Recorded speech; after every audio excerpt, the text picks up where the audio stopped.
والسلام على أشرف المرسلين محمد بن عبد الله وعلى آله وصحبه أجمعين ومن تبع هداه إلى يوم قيام الدين.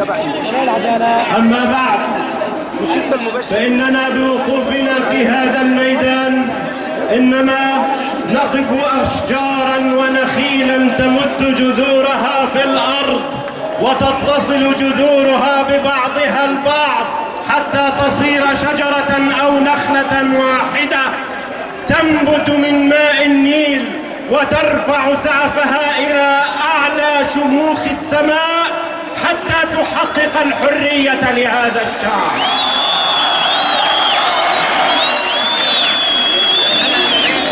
قلبي في القاهرة وفي كل مدن مصر بعد أن خلعت المخلوع.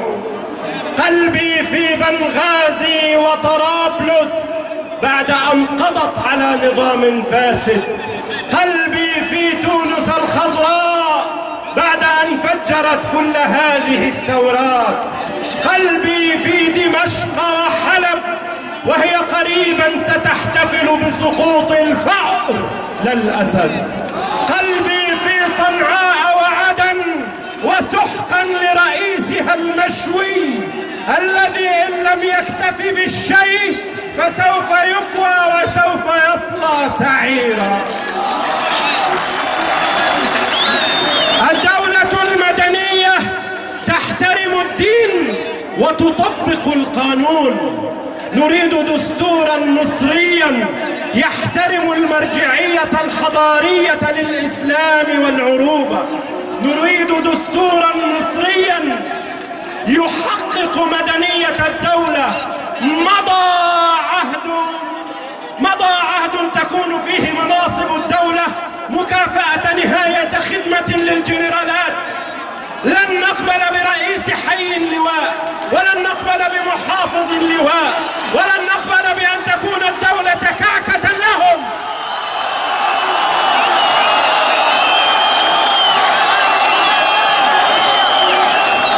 كل الاحترام لقواتنا المسلحة، ولكن دولتنا نريدها دولة مدنية. ومن أراد منهم أن يتقلد أي من المناصب فليدخل بوابة الانتخابات كأي مصري شريف.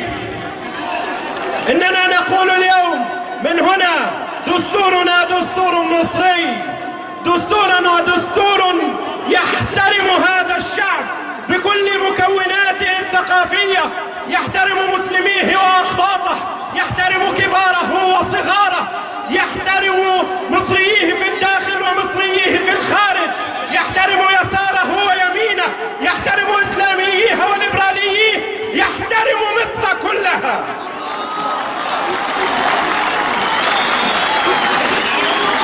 أيها الإخوة الأفاضل، لقد قمتم بهذه الثورة وما زالت مصر تحتاجكم.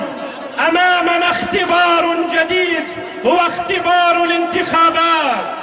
صوتوا وحطوا المصريين على التصويت، وازحفوا جماعات ووحدانا إلى اللجان، واحموا هذه اللجان من شر العنف ومن شر المال الحرام، واحموا هذا البرلمان من الفلول ومن ضعاف النفوس ومن كل الانتهازيين والمتسلقين.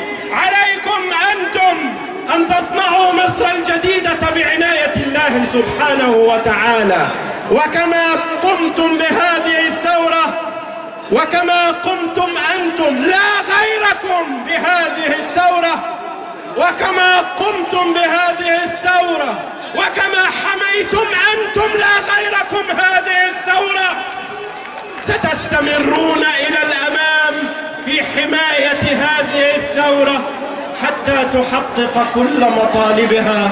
أقول قولي هذا وأستغفر الله لي ولكم.